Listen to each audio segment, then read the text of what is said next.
Yung last message relayed to us by yung connection lang namin, I don't talk to him directly, pag may official summons by the NBI, by the DOJ, or the Senate Committee, he will go and he will cooperate. Ano yung, Ano yung sa DOJ? yung kasi kung yung mahalaga eh, yung testimony niya, i-deconstruct, ano, once lang siya dumalo eh. Diba? Ang kanyang testimony ay dumaan sa due diligence at saka scrutiny. No? Dahil for now, yung isa kasi kaya na ma-maximize yung usapin ng notary public dahil hindi nga siya nakita na. Yes. Dapat sasagot siya dyan eh. Diba? Dapat magsasampat siya ng kaso. Dahil batay sa Wala nga eh, boss, wala na eh. Natakot na din no? Kasi baka matanong kung ano-ano. Kung yun nga lang eh, grabe na yung mga pagtatanong sa kanya eh. Halos hilong-talilong na ho si Gutesa eh. Eto pa kaya na a-attend siya doon sa mga patawag sa kanya ng DOJ, eh lalo hong mabubuko. ng testimony, meron nangyaring krimen. So, yun yung these are yun yung serious mahalaga eh, no? charges that they- Dahil bigla siya nawala, tapos kaya maraming pumapasok na mga suspicions, no? Dahil whether yung Dahil baka natatakot yung mga nagpalabas na mas lalo silang mabuko. Di ba? Mixed talk? Mixed talks. yung whether sinasabi nyo, immaterial yung usapin ng Northern Republic, the fact remains na pag nag-falsify ka ng document, kung sakaling nag-falsify siya, well, yan, pwede kang, di ba kaso yan? Alam niyo, abogado kayo, Kong, di ba? So, kung totoo na mapapatunayan na falsified, kung totoo based sa investigasyon ng signature ng NBI, whether sa tingin nyo ay immaterial yon, that will be falsification. So, yung kanyang buong testimony, baka tamaan. Kaya sabi ko, baka. No? That's the point Well, of the notary. unang-una sa lahat, Yan. Sige. kanina nga, yung tanong mo, sabi mo, di ba? Bakit niya ipa-falsify yung document niya na pwede naman niyang hindi na notaryo? So, yun lang ang gusto kong ilinaw. Kasi, yung substance na sinabi niya, klaro naman yun sa Senado.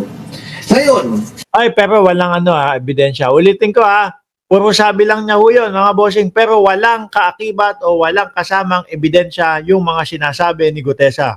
yung pag-imbestiga ng falsification document, 1,000% welcome na welcome ako dyan dahil ang paniwala ko, pinresyo ng notaryo para sabihin yun, para i-discredit si Sergeant Gutesa.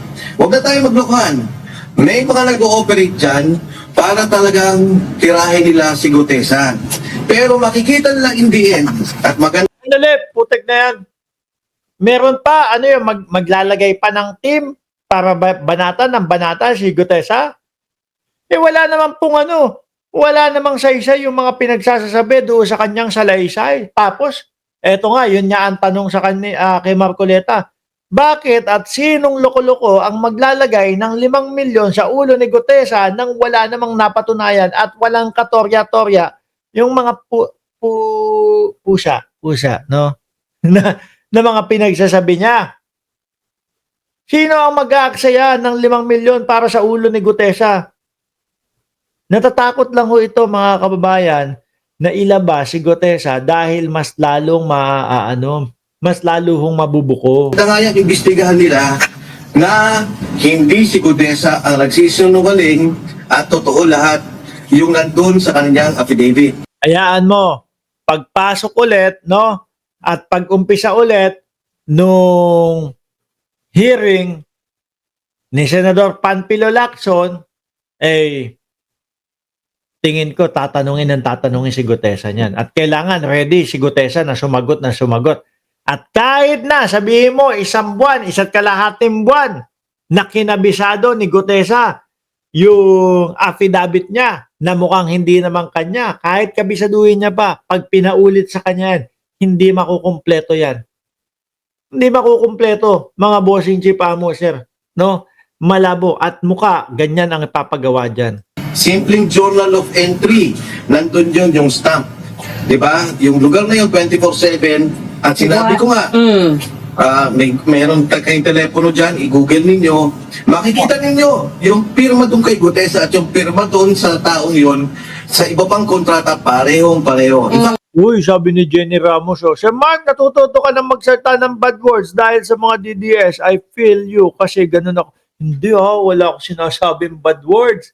Sabi ko, pusa. Oh, dahil kay Kiko Barsaga, no? Kinginan to mga to. Oh, sila. Talay. I have it with me right now. Yes. Ngayon, Mm. si Gutesa kasi, wala namang official na patawag sa kanya. Wala. Hindi siya pinatawag ng Senado, hindi siya pinatawag ng DOJ, hindi siya pinatawag ng NBI. So gusto ko lang yung Sinasabi nila, di ba sila Remulla na pinapatawag siya ng DOJ? Sabi ni Sir Chris Angel, 5 million, ang laki naman. Dito sa amin, yosi lang, sapat na. Grabe naman buhay dyan sa inyo. point na parang hindi siya umatin. Hindi po, wala po siyang patawag. After the he's, Select Committee, Ilabas nyo nga, sige. Calling Ombudsman, Boying Remulla, calling DOJ, wala daw kayong patawag. O sige, ngayon ipatawag nyo. Tingnan natin kung palalabasin itong sila defensor. No? Kasi sinabi may patawag eh. Di pala pinatawag. Pag di tinatawag, wag pupunta. Sabi ni Ma'am Aba. Kilalang kilala si defensor no?